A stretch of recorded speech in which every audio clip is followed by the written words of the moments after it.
Hi guys, Milog Tarot here. Welcome back po for your kapalaran sa pag-ibig. Para po ito sa mga water signs, Cancer, Scorpio, and Pisces. Maglalagay na lang po ako ng timestamp sa my description box para po mapuntahan ninyo ang inyong zodiac signs. Pero syempre, this is a general reading, kaya hindi po lahat ay makaka-relate. Okay, so let's start po with Cancer. Let's see, we have here the Queen of Pentacles, the Four of Pentacles, the Page of Wands, and then we have here the Eight of Cups. Okay, so, base sa mga barahan na to,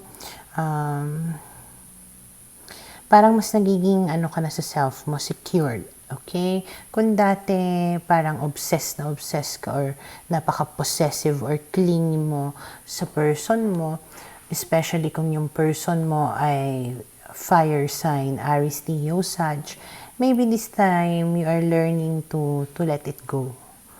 Okay?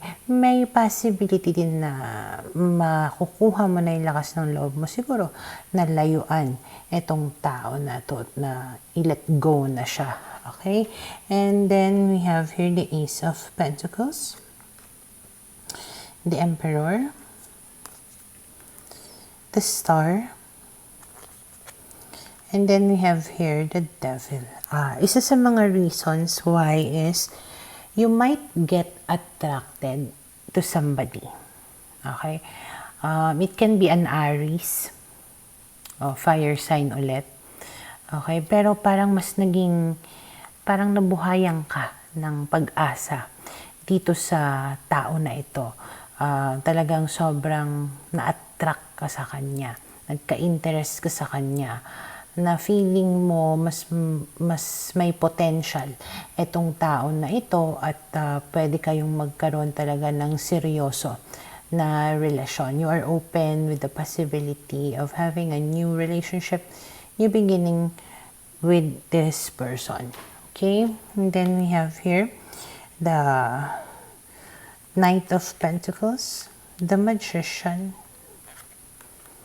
the Eight of Swords, and then we have here the Knight of Cups. Yun nga lang, nakikita ko dito yung somebody who will manipulate you. Okay? Pwedeng yung nilayuan mo. Para kasing pipigilan ka nitong tao na ito, pwedeng hahabulin ka. Kasi may gagawin siya that will prevent you from totally leaving him or her. So, para kang itinatrap, tinatali ka niya doon sa relationship ninyo or doon sa situation mo. Since hinahabol ka niya, kinukulit ka niya, parang nagdadalawang isip ka tuloy or pinanghihinaan ka tuloy ng loob na talagang lumayo. Okay? Para kasing mas pinapakita niya sa'yo na mahal na mahal ka niya, seryoso siya sa'yo, but it's all an act because, ayun nga, parang manipulative. Minamanipula ka niya na magstay sa kanya. Maybe naramdaman na niya yung paglayo mo. Hindi niya na siguro nararamdaman yung pagiging clingy mo sa kanya. And pwedeng nalaman niya na meron kang bagong pinag-iinteresan. And siguro hindi niya matake na mapupunta ka sa iba. Pero do not take it as a compliment because it does not mean na mahal ka niya. Parang ano lang yon, it's pride or parang ginagawa ka rin niya na some kind of a possession na ayaw niyang pakawalan. Okay? And then we have here the Page of Pentacles, the King of Wands, the Seven of Pentacles, the Ace of Cups, the Six of Wands, and then the King of Pentacles. So, ang dami ditong mga tao, kings, pages, knights, ganyan. Ibig sabihin, a lot of people will get involved or will be involved in the situation or pwedeng sinasabi din dito na marami ka pang pwede na makilala. Marami ka pang pwede na maka-relationship. Na kailangan mo lang mag-antay doon sa tamang tao na darating sa iyo. There's going to be a new relationship talaga na darating sa iyo kung saan you will be filled with so much love, attention, and care. And it's a good match to you na ito yung tipong makakatuluyan mo. Pero, I think, hindi pa yung current mo, hindi pa yung susunod, pwedeng meron pa. Okay, depende siguro sa'yo kung mag-aantay ka doon sa tamang tao or pagdaanan mo lahat yan, mga yan, bago ka mapunta doon sa tamang tao. Okay? So, yun yung nakikita ko na posibleng mangyari sa mga Cancer. Para sa mga Scorpio, okay, let's see, ano kaya yung posibleng pandaraanan ng mga Scorpio sa mga susunod na mga araw. So, we have here the 10 of Pentacles, the 8 of Wands, the High Priestess, the 7 of Wands. Okay, so, base sa mga barahan na to, parang magiging maganda yung takbo ng buhay pag-ibig mo sa mga susunod na mga araw. Kasi 10 of Pentacles is being content, being happy, yung kampante ka lahat, sa lahat ng bagay, ganyan. Tapos 8 of Wands pa, ibig sabihin, nagkakaroon ng magandang movement, progress, doon sa pagsasama nyo. And it's all because of you, siguro, making the right decisions or being wise in dealing with situations or with your person. And mukhang parang 7 of Wands is yung talagang pinaninindigan mo itong mga decisions mo na ito. Okay? Kaya siguro mas nagiging maganda yung takbo.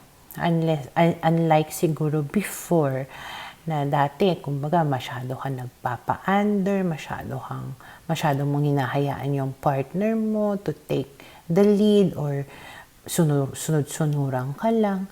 Pwedeng this time, pinaninindigan mo yung sarili mo. Okay? And maybe you both learned how to deal with each other. Pwedeng ganyan.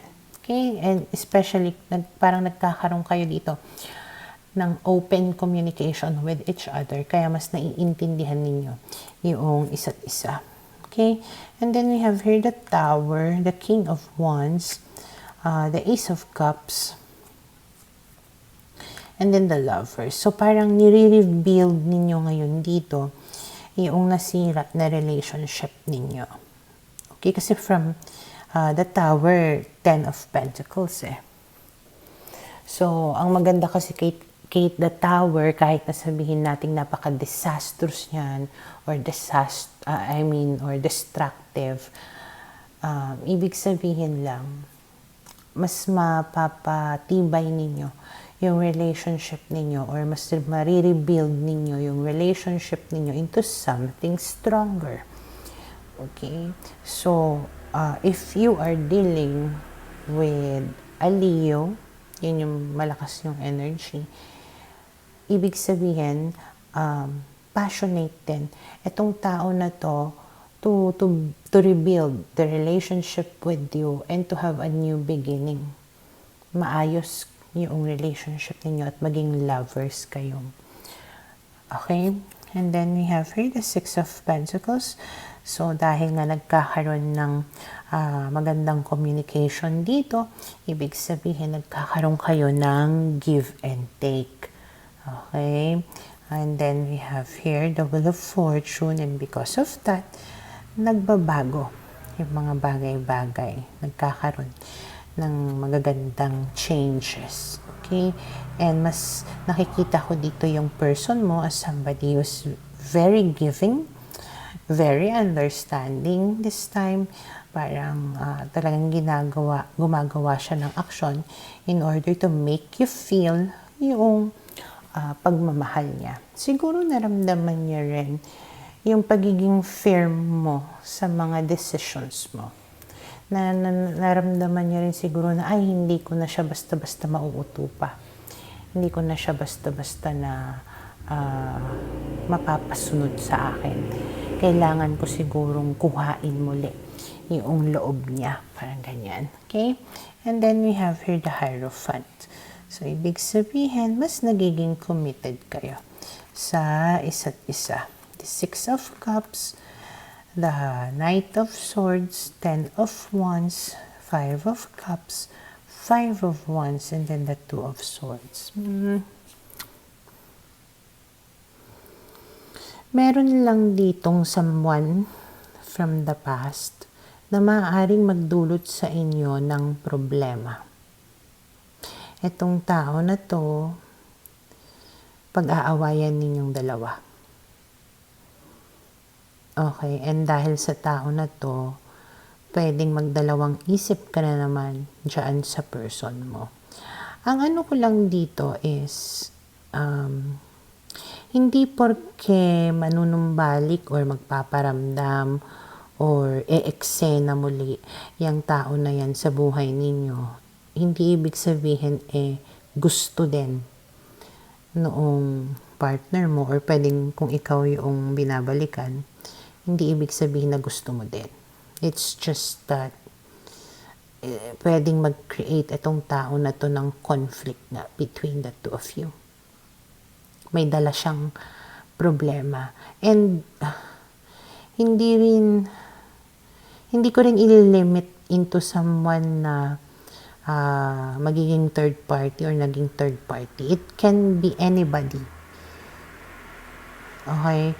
Na pwedeng umeksena sa relasyon ninyo na konektado na sa inyo in the past. Okay? Na pwedeng pag-awayan ninyong dalawa. Magkakaroon kayo ng hindi pagkakaunawaan because of that. Okay?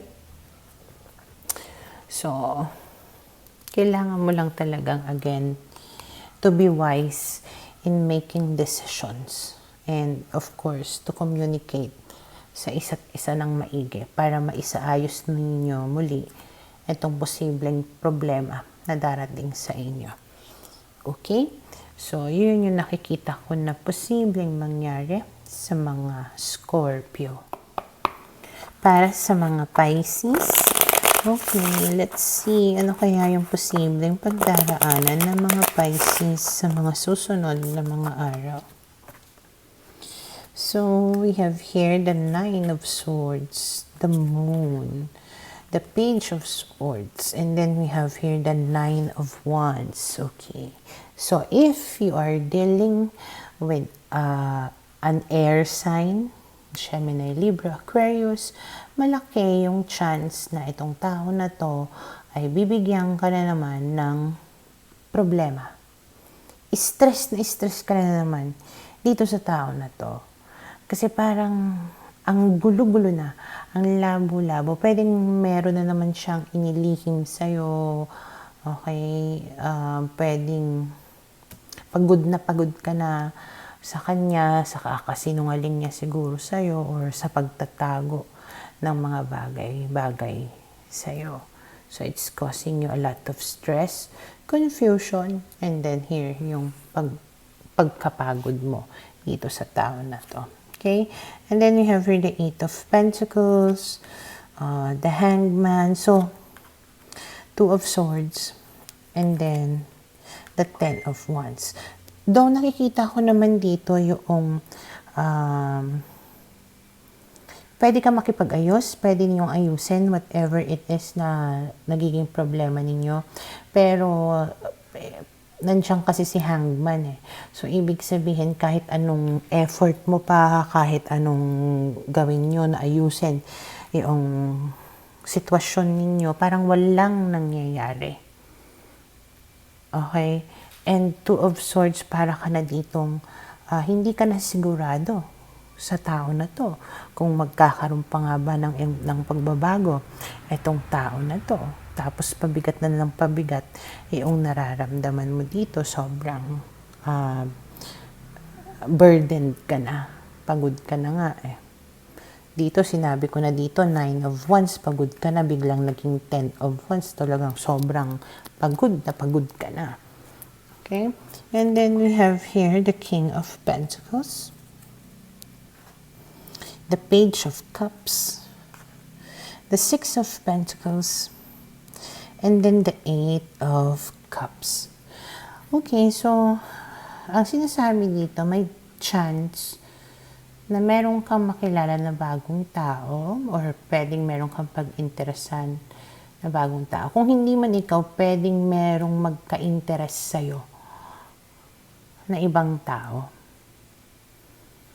Okay, it can be a Taurus, it can be a water sign, or Cancer, Scorpio, Pisces. And itong tao na to is parang mas mas giving siya. Mas naibibigay niya sa'yo yung mga pangangailangan mo. Or may isip mo na mas kaya kanya na itaguyod, parang ganyan.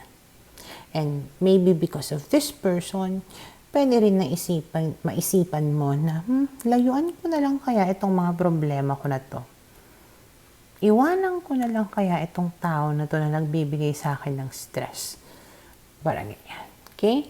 And then we have here the Queen of Cups, the Two of Wands, and the Three of Wands. Pero, unfortunately, nanaig ang iyong puso. Okay? So, kung talaga mahal na mahal mo, yung current person mo na nagbibigay sa'yo ng stress, malaki yung possibility na magstay ka because you are still hoping na in the future, pwede pang magkaroon ng development, pwede pang magkaroon ng magandang kahihinatnan yung relationship ninyo. Okay, and then we have here the Empress until 10 of Swords. And then the Hermit. Until meron mabubuntis,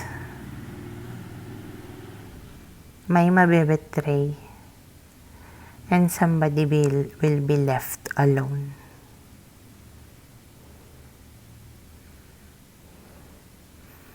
Kung sino ang mabubuntis, hindi ko alam. Ikaw, siya, or iba. Kung sino ang mag-e-end, hindi ko rin alam. Ikaw, siya, or depende siguro.